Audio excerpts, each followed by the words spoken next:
아니 일단 관세율이 얼마로 정해질지 아무도 모르잖아요. 모르죠. 그렇죠. 7월. 근데 제가 봤을 때는 지금 트럼프도 모를 것 같아요. 이번에 이제 편지 보낸다고 하는데 네. 그건 아직은 아무도 알 수 없고 그럼 그 편지 보내면 거기 편지에 나와 있잖아. 협상을 해가지고 조절하겠죠. 그 관세율이 얼마가 될지는 사실은 아무도 몰라요. 국가별로 다 다르겠지만 네. 예를 들어서 중국 같은 경우는 그때 잠깐 깜짝 놀라게 만든 게 최대 245%를 때릴 수 있다면서요. 이거는요 사실은 교역하지 말자는 얘기도 되지만 그렇죠. 이 정도 245를 때리면 관세가 물가에 영향을 안 준다 이렇게 말할 수는 없어요. 그럼요. 왜냐하면 월마트나 코스트코에서 중국산 물건이 있는데 10만 원짜리가 34만 5천 원이 되는 거거든요. 어우, 이게 물가가 안 오른다고 얘기를 해요. 네, 그렇게 그렇죠. 말하니까. 어떻게 이게 물가가 안 오른다고 얘기할 수 있겠어요. 그래서 그 파월 회장도 그렇고 연준도 이 관세에 대한 불확실성 우리가 예측할 수가 없다. 근데 다만 지금 우리는 아주 안정적인 위치에 와 있다. 서두를 이유가 전혀 없고 결과를 보고 가겠다라고 얘기하는 거죠. 이제 트럼프 행정부에서는 좀 급한 거죠, 마음이. 왜냐하면 빨리 금리를 낮춰줘야 돼요. 지금 재정 적자가 늘어나게 되면 이자 부담이 커질 수 있는데 그럼 이자 부담이 커지면 빚더미에 앉아 있으니까 재정 지출하기가 너무 부담스럽잖아요. 그래서 이게 이자 부담을 줄이려면 빨리 금리 낮춰줘야 되는데 저쪽에서는 지금 흐리멍텅하게 기다리겠다고 천천히 가도 된다고 하고 있는 거예요. 답답하죠. 그래서 이제 얘기하는 거예요. 뭐가 문제인데 이렇게 물어보니까 물가가 문제예요. 그러니까 물가가 왜? 관세 때리게 되면 물가가 오를 수 있잖아요. 미국의 금리가 우리가 좀 안정적으로 좀 예측할 수 있는 시점은 정말 여름이 지나야 될 것 같아요. 이 변수가 아니라 상수가 되는 거죠. 그 시점에는. 그렇겠죠. 네. 그리고 만약에 10% 수준에서 만약에 또 유예를 한다면 이게 어떻게 보면은 전 세계 입장에서도 이제 드디어 예측 가능하다. 정말 트럼프는 왜 그런지 모르겠어요. 그 SNS 못하게 막아야 되는 거 아니에요? 지금 이코노미스트들이 트럼프 그 SNS 열심히 보지 않아요? 그러니까 이게 맞는 말이에요? 저 어떤 정치적인 스펙트럼은 없지만 네. 새벽에 깨잖아요. 그 트럼프가 당선이 되면 그때 예전에 트위터 봤거든요. 이제 트루스 소셜 봐야 되죠. 요즘도 그러니까 새벽에 2시 4시 한 번씩 깨요. 만약에 관세 유예가 계속 일어나가지고 내년 5월까지 관세가 유예돼요. 그러면 중간 선거에서 트럼프 행정부의 정책에 대해서 사람들이 어떻게 평가할까요? 근데 유예해주면 유예해줄수록 더 끊기가 어려워지는 문제가 생기죠. 왜냐면 상대가 더 우습게 보고 들어오니까. 그렇겠네요. 타코타코 하면서 들어오니까. 타코타코. 예, 그러면은 아마 트럼프 입장에서도 적어도 올해 뭐 4분기 정도에는 정리를 하고 그래야 이제 내년에 중간 선거를 바라볼 수 있는 새로운 정책들을 또 내세우지 않을까요?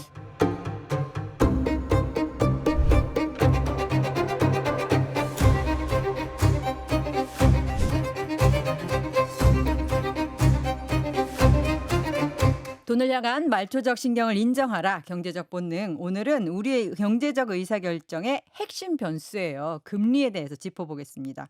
투자를 하든 대출을 하든 지금 딱 금리 얘기를 할 때 같은데요. 경제 둔화를 생각하면 내리는 게 맞아 보이고 부동산 대출을 생각하면 또 올리는 게 맞아 보이고 또 자영업자나 소비 둔화 생각하면 내리는 게 맞는데 장바구니 물가를 생각하면 또 올려야 되나 싶습니다. 금융시장 투자자들 생각하면 더 복잡해지는 금리 얘기. 우리나라에서 골치 아픈 경제 문제를 가장 쉽게 풀어주시는 분 모셨습니다. 오건영 신한 프리미어 패스파인더 단장과 함께합니다. 안녕하세요. 안녕하세요. 오늘도 패스파인딩, 예. 길찾기 좀 열심히 좀, 찾아보겠습니다. 부탁드리겠습니다. 네네. 금리 인하 시대다라는 얘기를 사실 좀 오래 들었거든요. 네네. 뭐 올해가 뭐야? 지난해부터 내년 예. 되면 이제 이런 얘기 많이 네네, 했고 그랬죠. 그랬어요. 그리고 최근에 이창용 한국은행 총재도 지금 금리 인하 사이클에 있다라고 네네. 얘기를 하더라고요. 네네. 그러니까 금리 인하는 그 기조가 나타나되 굉장히 신중한 금리 인하가 나타날 것 같다는 그런 얘기지 금리 인하를 안 한다는 건 아닙니다. 그러니까 결국에는 우리나라도 금리 인하를 하반기에 저도 할 거라고는 생각을 하는데 많은 사람들이 생각하는 것처럼 1% 금리로 뭐 내려가고 이러기에는 조금은 좀 과하지 않느냐 이런 말씀을 좀 드리고 싶어요. 왜냐하면 네. 이게 만약 우리나라가 미국처럼 기축통화를 쓰고 있는 국가라고 한다면 꽤 많은 금리 인하가 가능할 수 있다라고 봐요. 왜 그러냐면 중앙은행이 일반적으로 금리를 결정할 때 보는 건 두 개예요. 성장하고 물가를 봐요. 지금 이제 일반적으로 성장이 안 좋거나 하면 금리를 내려야 되고요. 물가가 안정되면 금리를 내릴 수가 있어요. 근데 지금 보면 우리나라 소비자 물가 지수가 요번에 이제 농산품이나 식료품 가격이 뛰면서 2.2로 올라와서 그렇지 그 석유 가격을 제외한 근원 물가는 2.0이거든요. 그러니까 중앙은행이 목표로 하는 그 수준에 들어와 있어요. 2%대. 예, 그렇죠. 그리고 이제 향후의 물가를 봐도 이게 물가를 볼 때 이제 미래의 물가는 어떻게 될까 한번 예측을 간단하게 해보면 물론 잘 틀리지만 일단은 국제 유가가 조금 안정이 됐어요. 사실 지난달에 조금 걱정했거든요. 이란 때문에. 근데 이제 유가가 좀 내려오면 기름값이 안정이 되면은 물가 상승률이 좀 둔화될 수 있거든요. 그래서 기름값에서는 큰 문제는 없을 것 같고 그 두 번째는 지금 원화가 강세잖아요. 네. 원화 강세 기조가 나타난다는 얘기는 수입 물가를 낮춰주는 효과가 있습니다. 네. 관세 때문에 물가 오르지 않을까? 이게 관세는 우리나라가 미국에 수출하는 데 관세가 붙으니까 미국 사람들이 관세 때문에 물가가 올라가는 거지. 음. 거기에 대해서 우리나라가 이제 보복 관세를 부과할 가능성은 아주 높진 않겠죠. 매우 낮죠. 예, 그럼 이제 우리가 네. 관세 때문에 물가가 오른다는 우리나라 입장에서는 크지는 않을 것 같아요. 그럼 관세 문제가 소거가 돼 있는 상태에서 말씀드렸던 것처럼 원화 강세는 수입 물가를 낮추는 효과가 있고 유가가 안정이 되면 글쎄요, 이제 우리나라가 지금 물가 때문에 문제가 되겠느냐. 그리고 이제 더 중요한 건 뭐냐면 우리나라 성장이 경기가 그렇게 좋지가 않아요. 맞습니다. 경기가 좋지 않다는 건 우리나라 소비가 안 좋다는 얘기거든요. 네. 우리나라 소비 관련 지표가 계속해서 벌써 30개월째 안 좋아요. 음. 그럼 소비가 별로 안 좋다는 거는 수요가 약하다는 거니까 물가를 걱정할 내빼는 아니거든요, 지금. 그래서 우리나라는 미국하고 달리 물가를 걱정할 때가 아니라 오히려 성장을 걱정해야 돼요. 왜냐하면 지금 한국은행에서 지난 5월 말에 우리나라 성장률 전망치를 냈는데 얼마를 줬냐면 0.8을 줬어요. 그렇죠. 이 0.8이라는 숫자가 얼마나 좀 무서운 거냐면 첫 번째,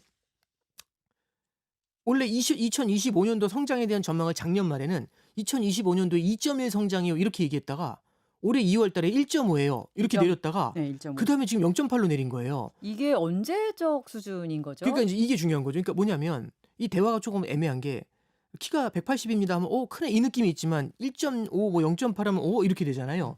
잠깐 말씀드리면 2000년부터 시작해서 2024년까지 25년간을 보면은요. 우리나라 GDP 성장률 중에 최악이 2020년도 코로나 때가 마이너스 0.7이 나왔어요. 그래서 그때를 제외하고 최악은 금융위기 때 2009년도에 0.8이 나왔어요.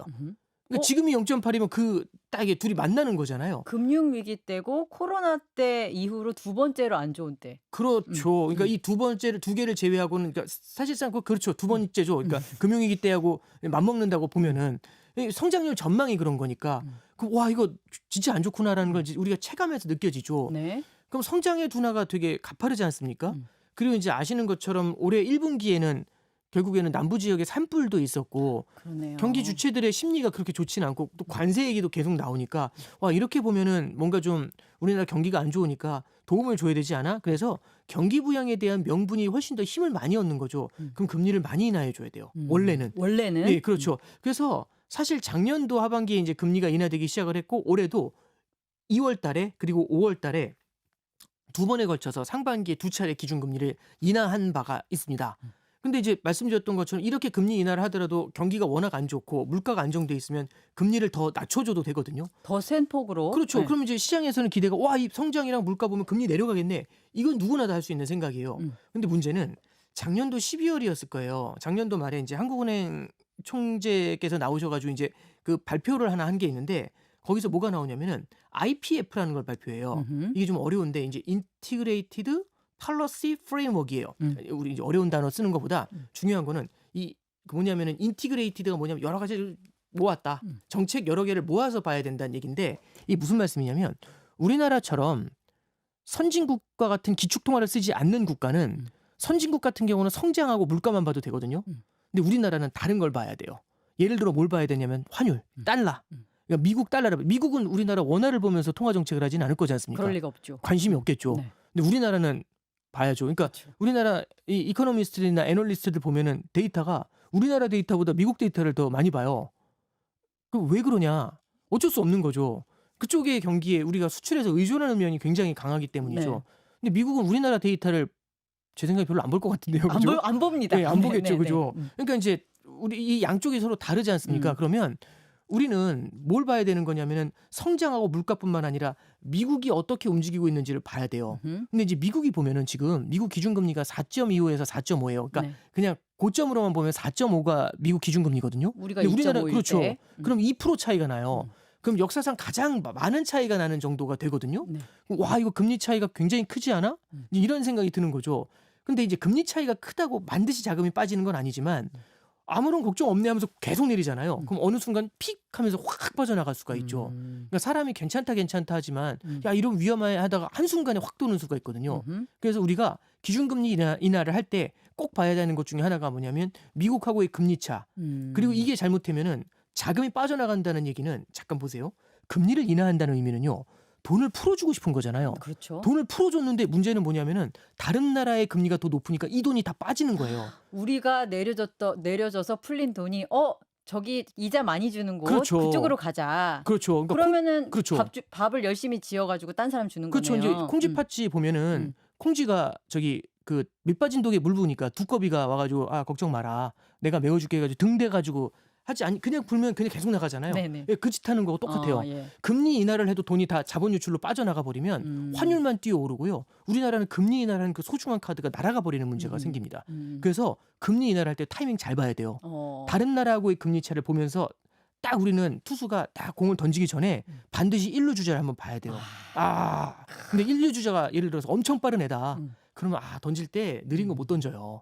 천천히 던지면 안 되거든요. 무조건 뛰거든요. 세게 페스티벌밖에 못 하자니까 카드가 딱 제한이 돼요. 그럼 타자가 알겠죠. 쟤는 1루에 얘가 있으면 페스티벌밖에 못 던지는구나 아니까 가운데 들어오줄 알고 다른 얘기 하겠습니다. 너무 오버한 것 같아요. 야구 팬이신가 봐요. 아니, 그러진 하지만 않습니다. 은유는 예. 제대로 좋아요. 예, 그러니까 한국은행이 지금 경제 상황을 보고 빠르게 금리 인하를 해야 될 것 같은데 그렇지 않은 이유에 대해서 설명을 해주시는 그렇죠. 거잖아요. 첫 번째는 그래서 다른 나라하고의 금리차, 미국하고의 금리차 이게 되게 중요한 포인트다.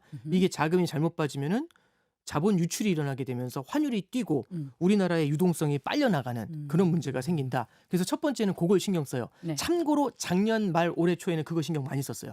그래서 금리 인하를 더 해야 되는데 못했던 이유 중에 하나가 다른 나라 눈치를 봐서 환율이 1,480원을 갔잖아요. 이럴 때는 금리 인하하는 게 되게 부담스러워요. 그럼요. 예, 그래서 이런 고민을 할 수밖에 없죠. 자, 이제 두 번째는 또 있어요. 두 번째는 뭐냐면 이 대외적인 문제도 고민해야 되지만 주자가 1루에만 있는 게 아니라 2루에도 있어요. 아하. 2루에도 있는데 2루는 더 빨라요. 뭐냐면 2루에 있는 주자는 누구냐면 가계부채예요. 그건 이제 대내변수네요. 그렇죠. 대내변수죠. 가계부채하고 그 가계부채하고 연동돼 있는 게 부동산 가격이에요. 이 부동산 가격하고 딱 연동이 돼 있는데 앞서도 이제 말씀을 해주셨지만 부동산 가격을 보면 금리를 올려야 되고 그렇죠. 경기를 보면 금리를 내려야 되고 이런 말씀 해주셨잖아요. 네. 이게 한국은행이 갖고 있는 가장 큰 딜레마예요. 화살표가 반대로 갑니다. 네, 그렇죠. 왜냐하면 경제 성장을 가져가기 위해서는 경기가 안 좋으니까 금리를 낮춰줘야 되잖아요. 근데 금리를 낮추게 되면 부동산 가격이 의도치 않게 너무 빠르게 뛰는 문제가 생기게 되죠. 그래서 지난 5월달하고 2월달하고 5월달에 연속으로 금리를 인하했잖아요. 연속은 아니죠. 2월, 5월 금리를 2번 인하했거든요. 두 차례에 걸쳐서. 그러면서 5월에 금리 인하하면서 성장률 전망을 확 잡아 낮췄어요. 0.8로. 그러니까 시장에서 예상하는 게 와, 이렇게 내려오면 금리는 더 빠지겠네? 이러면 이제 우리 그 부동산 투자하시는 분들 사이는 금리 내린대 이런 소문이 확 돌지 않습니까? 지금이야 대출 그렇죠. 받아 막 이렇게 예, 되죠. 지금이 제일 쌀 때야. 이렇게 되면은 다 대출을 받아가지고 어차피 금리는 내려갈 거니까 대출을 받아가지고 이제 부동산 시장 쪽으로 자금이 다 흘러가는 문제가 생기지 않습니까? 집값 오르면 뭐가 문제인데라고 하실 수 있지만 집값이 뛰는 게 예를 들어서 수도권 전체 잘못해가지고 이게 부동산 심리 자체를 건드리면서 주요 광역시 그다음에 지방에 있는 도시들까지 막 집값이 뛰잖아요. 그럼 어떤 문제가 생기냐면 전국적인 주거비의 인상으로 이어져요. 주거비 인상이 되면 그러면 이제 잠깐 보시면 금리 인하를 하는 이유가 뭡니까라고 물어보면 금리를 낮춰서 이자 비용 낮추는 거잖아요. 그래서 소비를 자극하는 건데 이자 비용 낮춰서 소비해볼까 했더니 주거비가 올라서 주거비로 다 썬크가 되지 않습니까? 가처분 소득이 준다. 그렇죠. 그래서 내가 뭐 놀러 가고 맛있는 거 사 먹고 그럴 비용을 확 줄여서 내수가 죽는다. 그렇죠. 이렇게 되는군요. 그리고 고소득자들 같은 경우는 연끌이라고 하지 않습니까? 연끌을 해가지고 집을 사게 되면은 그 사람들이 사실은 소비를 할 수 있는 돈이 다 부동산으로 썬크가 돼버리는 문제가 생기면 금리 인하가 소비를 자극하느냐? 소비를 자극하는 게 아니라 오히려 부동산 가격만 올려놓고 그 부동산 가격에 맞춰서 가계부채가 폭증하는 문제가 생기죠. 이게 잠깐 보시면 이게 가계부채가 늘어나면 이게 금리를 인하하잖아요. 이게 참 이상한 워딩처럼 들리지만 금리를 인하하게 됐을 때 잘못 걸리면 가계 부채 부담이 커질 수 있어요. 이 말도 안 되는 얘기잖아요. 아니 뭘까? 잘못 말했잖아. 금리를 이자 비용 인하하면 낮아지는데 이자 비용이 왜요? 낮아지는. 이게 2004년도에 우리나라 가계 부채가 제 기억에 한 400조 정도 했거든요. 지금 2,000조예요.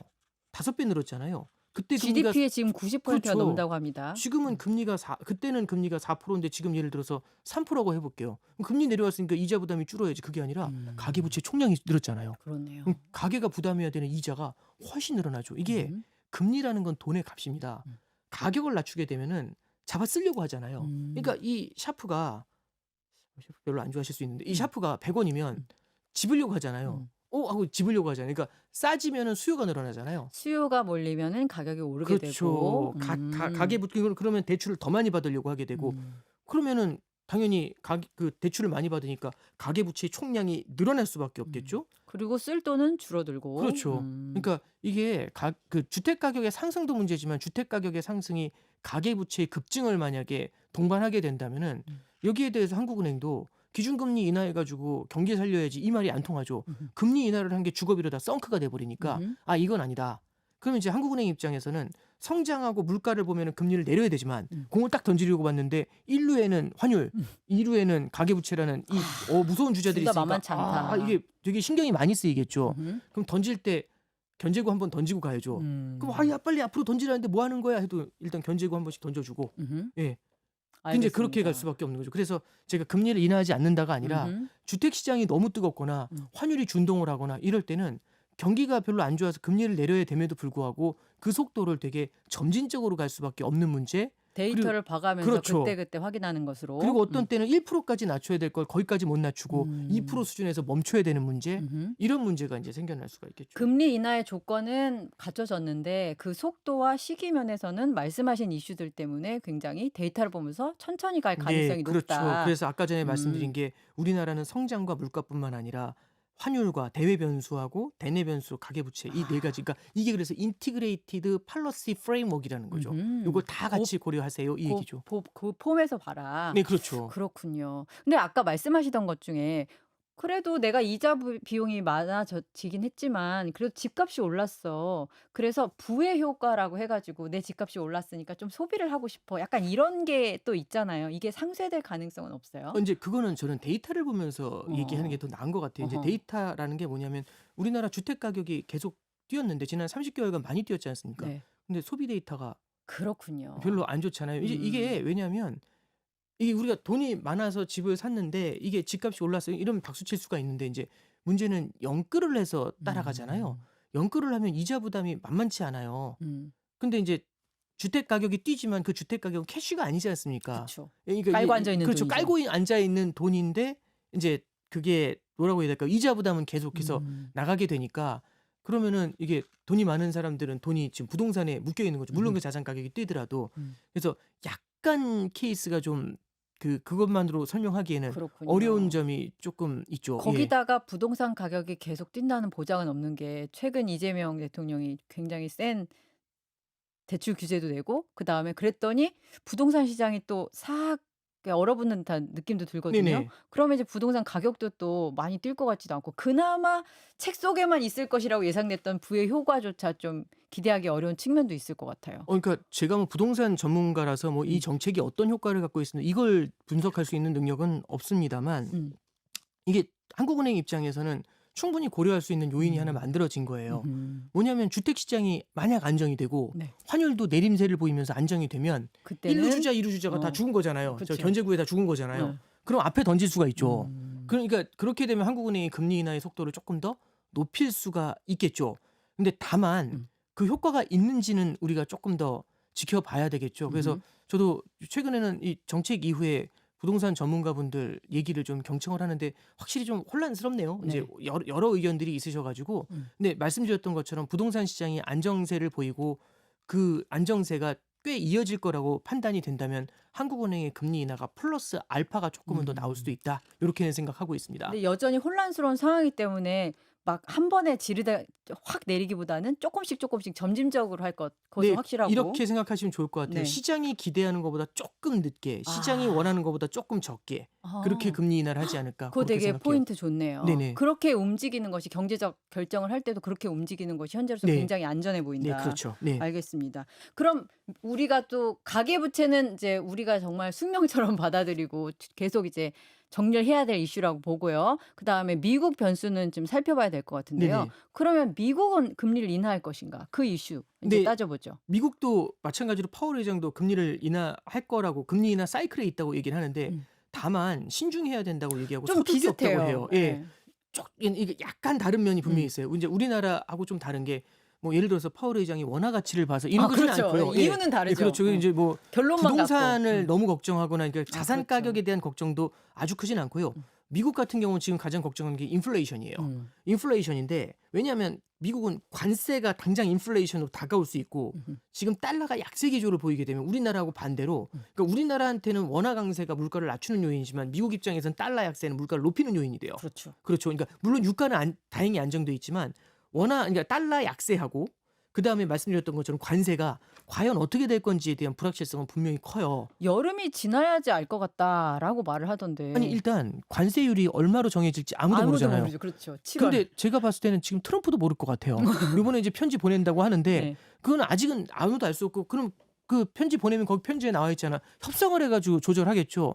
그 관세율이 얼마가 될지는 사실은 아무도 몰라요. 국가별로 다 다르겠지만. 네. 현재 영국만 제대로 됐고 중국은 아주 그렇죠. 봉합이고 예. 베트남 정도. 예, 그렇죠. 베트남 정도니까요. 이제 그거는 어떻게 될지는 아무도 몰라요. 그래서 관세율이 얼마일지 모르지만 그건 당연히 연준도 모르겠죠. 근데 이 관세율이 예를 들어서 중국 같은 경우는 그때 잠깐 깜짝 놀라게 만든 게 최대 245%를 때릴 수 있다면서요. 이거는요. 사실은 교역하지 말자는 얘기도 되지만 그렇죠. 이 정도 245를 때리면 관세가 물가에 영향을 안 준다 이렇게 말할 수는 없어요. 그럼요. 왜냐하면 월마트나 코스트코에서 중국산 물건이 있는데 10만 원짜리가 34만 5천 원이 되는 거거든요. 어우, 이게 물가가 안 그거 오른다고 느낌 얘기를 있네요. 해요. 그렇게 그렇죠. 말하니까. 어떻게 이게 물가가 안 오른다고 얘기할 수 있겠어요. 그래서 그 파월 의장도 그렇고 연준도 이 관세에 대한 불확실성을 우리가 예측할 수가 없다. 근데 다만 지금 우리는 아주 안정적인 위치에 와 있다. 서두를 이유가 전혀 없고 결과를 보고 가겠다라고 얘기하는 거죠. 예측하고 가는 게 아니라 7, 8월에 잘못해서 물가가 올라올 수 있으니까요. 근데 오히려 이제 트럼프 행정부에서는 좀 급한 거죠, 마음이. 왜냐하면 빨리 금리를 낮춰줘야 돼요. 지금 재정 적자가 늘어나게 되면 이자 부담이 커질 수 있는데 그럼 이자 부담이 커지면 빚더미에 앉아 있으니까 재정 지출하기가 너무 부담스럽잖아요. 그래서 이게 이자 부담을 줄이려면 빨리 금리 낮춰줘야 되는데 저쪽에서는 지금 흐리멍텅하게 기다리겠다고 천천히 가도 된다고 하고 있는 거예요. 답답하죠. 그래서 이제 얘기하는 거예요. 뭐가 문제인데 이렇게 물어보니까 물가가 문제예요. 그러니까 물가가 왜? 관세 때리게 되면 물가가 오를 수 있잖아요. 그래서 이제 베센트 재무장관 같은 사람들 얘기해요. 이게 답답한데 관세는 물가의 일시적인 요인만 주는 거야. 이렇게 설명을 해요. 왜냐하면 보시죠. 물가 상승률을 보잖아요.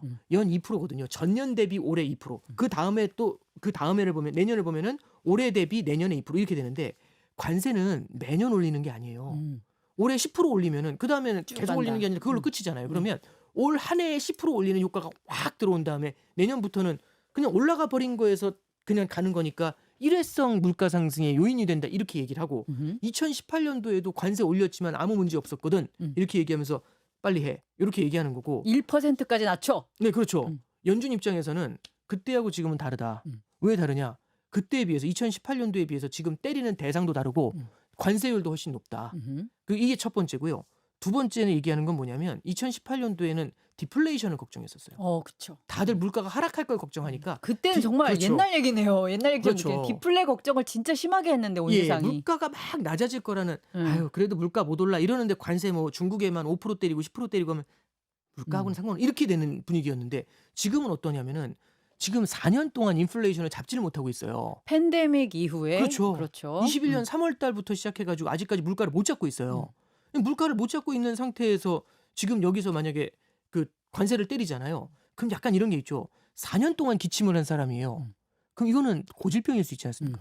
고질병의 핵심은 뭐냐면 치료도 잘 안 되지만 언제든지 도질 수가 있어요. 증상이 악화될 그렇죠. 수 있군요. 그렇죠. 허리병 같은 게 고질병이면은 조금만 자세 잘못 앉으면 그럼 바로 아파 버리잖아요. 그러니까 지금 고질병처럼 간신히 잡았는데도 지금도 제대로 잡지도 못한 거지만 이럴 때 잘못해서 관세 이렇게 했을 때 이게 인플레이션 심리를 건드리게 되면은 관세 때문에 오르는 것도 있지만 사람들이 물가를 바라보는 기대 심리가 달라지게 되면서 다시 물가가 도질 수가 있거든요. 그럼 이건 답이 없다라는 게 연준의 생각인 거죠. 참고로 그런 실수를 21년도에 한번 일시적이다 했다가 대박으로 혼나가지고 파월이 그래서 약간 트라우마가 있는 것 같아요. 그때 일시적이라는 표현 네, 자체에. 그때 저도 일시적이라고 했다가 아직까지 혼나고 있어요. 근데 네. 이제 뭐 그러니까 이게 사람이 누구나 다 자기가 겪었던 과거로부터 자유로울 수가 없지 않습니까? 두 번 실패할 수는 없죠. 파월 그렇죠. 입장에서는. 신중하고 싶은 거죠. 그러니까 이제 둘이 이렇게 막 싸우는 거죠. 그래서 참고로 3월 달에는요. 3월 달 FOMC에서는 파월 의장이 이거 일시적일 것 같아. 이렇게 얘기했다가 4월 2일에 그 해방의 날에 그 입 딱 벌어지는 이 판때기 이렇게 막 하나 뜯어주면서 얘기 관세. 그렇죠. 온 나라에 그 폭탄 날리던 그때요. 트럼프 대통령이 그 4월 2일 전에 뭐라고 했냐면 여러분들 생각하는 것처럼 관세 그렇게 높지 않을 거예요. 이래가지고 믿을 수가 얼마 안 되겠네 이랬는데 우리나라 25% 때렸잖아요. 이게 뭐가 안 높아 했더니 원래 당신들은 50% 맞아야 되는데 50% 그렇죠. 디스카운트 한 거야. 이래가지고 25%라고 했잖아요. 네. 그거 보면서 이제 파월 회장이 4월달 그 이제 5월달 FOMC부터 딱 돌아서 가지고 이거는 저기 물가에 영향을 줄 수 있을 것 같아. 음흠. 요렇게 이제 말이 바뀌게 되죠. 그래서 연준 내에서도 말씀드렸던 것처럼 우리는 지금 성장과 물가 외에 다른 걸 고민하고 있지만 연준은 지금 고민하고 있는 게 물가를 걱정하고 있어요. 그래서 약간 컨셉이 달라요.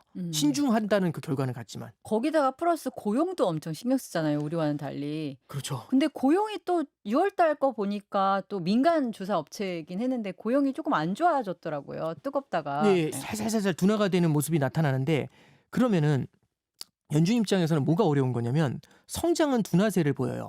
그리고 물가는 상승세를 보이거든요. 여기도 반대로 가고 그렇죠. 있어요. 그러면 성장을 보면 금리를 내려야 되고 물가를 보면 금리를 올려야 돼요. 어떻게 끌어올린 성장인데 이게 무너지면 안 돼. 이러면서 금리를 당연히 내려줘야 되는데 물가가 올라오니까 그럼 이거는 물가가 도질 수 있으니까 이거는 금리를 올려야 돼. 이러면서 이 양쪽에서 팽팽하게 고민을 하게 되거든요. 이사들끼리 막 싸울 것 같아요. 그렇죠. 그러니까 이제 연준 내에서 뭐가 일어나냐면 시빌 워라고 해가지고 내전이 내전이니까? 일어나게 되는 네. 거죠. 그 어벤져스 제목도 그 시빌 워였잖아요. 내전이 일어나는 거죠. 양쪽으로 갈려가지고. 그래서 이제 이 연준 이사들 중에서 물가는 일시적인 건데 성장 봐야지 이런 거고 아니야 물가가 일시적인 게 아니라 기대 인플레이션을 건드리게 되면 이거 제대로 도진다. 걷잡을 수가 없어. 그러면 성장 고정도 무너지는 거 아무 걱정 아니야. 그게 중요한 게 아니라 지금 물가를 잡을 때 이러면서 둘이 어마어마하게 싸우는 거죠. 그러면 그 가운데 놓고 여기서 내려야 된다 여기서 올려야 된다 골치 아프잖아요. 그러면 보통 어떻게 할까요? 동결 동결이죠. 조금만 시간 두고 봅시다. 데이터 보고 얘기합시다. 왜냐하면 데이터 보자는 얘기는 어떤 데이터가 나왔을 때 한쪽을 제압할 수 있는 데이터가 근거가 나와주면 있는 거죠. 봐봐 이렇게 해야지 이렇게 갈 수가 있잖아요. 그래서 결론 내기가 되게 어려우니까 지금은 시간을 끌고 가고 있는 겁니다. 그러면 미국의 금리가 우리가 좀 안정적으로 좀 예측할 수 있는 시점은 정말 여름이 지나야 될 것 같아요. 아까 그렇죠. 말씀하신 관세 정리되고. 그렇죠. 그리고 만약에 말씀하셨던 대로 관세가 한번 정해지면 그게 이렇게 쭉 가는 변수가 되는 거죠. 이 변수가 아니라 상수가 되는 거죠. 그 시점에는. 그렇겠죠. 네. 그리고 만약에 10% 수준에서 만약에 또 유예를 한다면 이게 어떻게 보면은 전 세계 입장에서도 이제 드디어 예측 가능하다. 안정적이다. 이런 식으로 돼서 좀 진정이 될 가능성을 좀 우리가 긍정적으로 전망을 할 수 있을까요? 근데 이게 관세를 너무 오랫동안 유예를 하잖아요. 네. 그럼 사람들이 그러니까 각 국가가 협상을 할 때 먼저 협상한 사람이 바보가 되는 문제가 생기잖아요. 베트남 벌써 그런 얘기 좀 나오더라고요. 예, 그러니까 그거를 마냥 유예해줘서 그럴 그러니까 이제 가능성은 어느 좀. 정도는 큰 틀에서의 합의는 어느 정도 하고 가려고 할 것 같아요. 그래서 지금 보면은 8월 1일부터 그걸 시행하겠다라고 딱 이렇게 뒤를 끝을 막아버렸잖아요. 데드라인 예, 정했습니다. 데드라인 정한 거죠. 만약 이거 또 밀잖아요. 9월로 또 밀잖아요. 음. 그러면 또 밀겠네, 또 밀겠네 이 생각하죠. 그러면 예를 들어서 중국 같은 경우는 협상할 때 어떨까요? 쉽게 협상이 될까요? 아니면 미국의 협상력이 약해지겠네요. 계속 예, 유예하는 방식으로 그렇죠. 태도를 취하면. 그러니까 이제 언제부터 여태까지는 제가 월세 안 내고 그냥 이 집에 얹혀 살았었는데 이제 갑자기 얘기하시는 거예요. 월세 협상을 하자. 그러면 제가 이 협상을 하고 싶지가 않지 않습니까? 그럼 최대한 협상을 천천히 하고 싶지 않을까요? 예. 그러니까 그렇네요. 무조건 이 관세를 부과한다는 거는 미국한테 유리한 거니까 관세가 올라가긴 올라가지 내려갈 리는 없을 거지 않습니까? 잘해야지 그쵸. 본전인 내려갈 거죠. 리는 없겠죠. 예, 예. 그러니까 제가 잘해야 본전인 게임을 하는 네. 건데 이 협상을 빨리 하고 싶은 마음은 크지 않죠. 그러니까 이제 미국 입장에서도 계속 질질 끌 것 같으니까 뒤를 딱 막아놓고 여기서 성실하게 임하지 않으면 고유 관세를 확정을 시켜버릴 거야. 이제 이렇게 들어오고 있는 케이스죠. 그래서 미국 입장에서도 아마 고민이 되게 많을 것 같아요. 더 연장을 해주게 되면 뭐랄까요? 약간 군대로 따지면 영이 안 선다 이런 표현 있잖아요. 네. 예, 네. 되게 이렇게 협상하기가 더욱더 곤란해지는 문제가 생길 수 있을 것 벌써 같아요. 사실 그 우방 말을 잘 들었던 우방이라고 표현해야 될까요? 일본이라든지 이런 데서도 조금 과거와 다른 모습을 좀 보여주고 있긴 해요. 이게 협상할 때 어려운 건 결국엔 협상난도 민의를 대변하지 않습니까? 근데 참고로 말씀드리면 캐나다 같은 경우는 사실 그 트리도 총리가 되게 안 좋다가 사실은 그래서 정권이 바뀔 거라고 했거든요. 근데 그 당이 다시 되면서 마크 칸이라는 사람이 다시 총리로 올라왔어요. 뒤집은 이유가 뭐냐면 반 트럼프. 트럼프. 그렇죠. 호주 같은 경우도 반 트럼프거든요. 그리고 일본 같은 경우도 지금 관세 때린 다음 자동차 관세 때린 다음에 일본에서도 미국에 대한 감정이 안 좋아요. 근데 7월 20일이죠. 그때 참의원 선거가 있어요. 그럼 여기서 이시바 총리가 퍼주는 것처럼 협상을 하면 참의원 선거에서 그렇지 않아도 더 지지율이 안 좋은데 그렇습니다. 그럼 이시바 총리 입장에서는 협상을 지금 하고 싶을까요? 일단 참의원 선거는 끝나고 하고 싶을까요? 그러고 보니까 민주주의, 그러니까 선출직으로 저희 대표를 뽑는 나라에서는 그런 정치적 환경까지 지금 미국 금리라든지 트럼프의 결정에 영향을 미칠 수가 있겠네요. 당연히 그럴 수밖에 어. 없겠죠. 그러니까 일본 같은 경우도 계속 시간 질질 끄는 것 같으니까 네. 트럼프도 좀 기분 나빠하는 그런 음. 코멘트를 했던 겁니다. 기분 너무 나빠하던데 정말 트럼프는 왜 그런지 모르겠어요. 그 SNS 못하게 막아야 되는 거 아니에요? 지금 이코노미스트들이 트럼프 그 SNS 열심히 보지 않아요? 그러니까 이게 맞는 개인적으로 말이에요? 저 어떤 정치적인 스펙트럼은 없지만 네. 새벽에 깨잖아요. 그 트럼프가 당선이 되면 그때 예전에 트위터 봤거든요. 이제 트루스 소셜 봐야 되죠. 요즘도 그러니까 새벽에 2시, 4시 한 번씩 깨요. 트럼프 때문에. 예. 근데 이제 가끔씩은 이제 보통 일반적으로 별 의미 없는 트위터 글 올릴 때도 있지만 네. 깜짝 놀라게 할 때가 있어요. 그러면 이제 새벽 4시 깼는데 잠이 안 오잖아요. 그러면 이제 또 시장 어떻게 됐는지 보고 막 이러니까 어쨌든 좀 불편하죠. 정말 우리에게도 정말 미국 투표권을 달라. 예. 그런데 이번에 4월 달에도 트럼프가 생각했던 것보다 훨씬 강한 어머 세상에 이런 거를 갖고 와? 라는 이제 관세 폭탄을 온 나라에 뿌렸잖아요. 네네. 그래서 저는 다음에 낼 것도 지금은 약간 분위기가 트럼프가 좀 센 거 나오면 좀 뒤로 물러가는 분위기야. 타코야. 약간 이런 게 있었지만 또 놀라게 할까 봐 그게 너무 걱정돼요. 저도 사실 그 부분이 조금 걱정이에요. 그러니까 이게 왜냐하면 타코가 만들어진 가장 큰 이유는 그러니까 우리가 4월 달을 돌아보면은 4월 달에 막 주식시장도 깨지고 난리도 아니었잖아요. 가장 큰 이유를 한번 보셔야 돼요. 관세 때려서 흔들린 거야라고 한다면 지금도 흔들려야 정상이거든요. 왜냐하면 관세를 앞두고 있잖아요. 네. 근데 이제 우리가 하나 좀 봐야 될 게 뭐냐면 그때하고 다른 게 있어요. 지금은 감세라는 보완책이 지금 나와 있죠. 지금 하원 통과했지 않습니까? 크고 아름다운 법안 그렇죠. 그거요. 네. 그 감세가 성장을 부스팅할 거야. 음. 관세로 성장이 무너지더라도 감세로 부스팅할 거야. 근데 감세를 하면은 재정 적자가 커지지 않습니까? 관세를 때린 걸로 재정 적자를 메울 거야. 그러니까 기가 막히게 메우는 거죠. 예, 이렇게 그리고 돌려요. 그렇죠. 규제 완화를 해주고 있죠. 그러면 이 세 가지가 딱 그 의자를 보면 스툴 같은 거 보면 이렇게 산발이지 않습니까? 아하. 세 개의 다리처럼 딱 균형을 맞추고 있는 거죠. 다리 하나만 기업이 봐서는 성장하면 규제가 풀리면 기업이 성장에 세금이 더 거칠 거야 이렇게 예, 되는 거죠. 규제 그러니까 결국에는 감세, 관세, 규제 완화 이 셋이 산발이처럼 한 축으로 딱 트럼프 행정부의 정책을 받쳐주고 있죠. 그래서 4월 달하고 달리 4월에는 감세하고 규제 완화라는 카드가 없었지만 이제는 두 개의 다리를 박아버렸지 않습니까? 그러니까 이제 조금 덜 걱정하는 것도 있고 무엇보다 4월 달에는요. 관세 때린 다음에 시장이 녹았잖아요. 녹으니까 딱 트럼프가 뭐라고 했냐면 걱정되니까 바로 이거 유예해 줄게 이게 아니라 단기적인 고통을 감수해야 돼. 참아. Be 참아. patient 그렇죠. 했어요. 예. 그래서 우리 브라이트한 미래를 위해서 이보 전진을 위한 일보 후퇴야 막 이러니까 시장이 막 난리가 났지 않습니까? 야 이거 구제를 안 해준다네. 그러면서 막 녹았잖아요.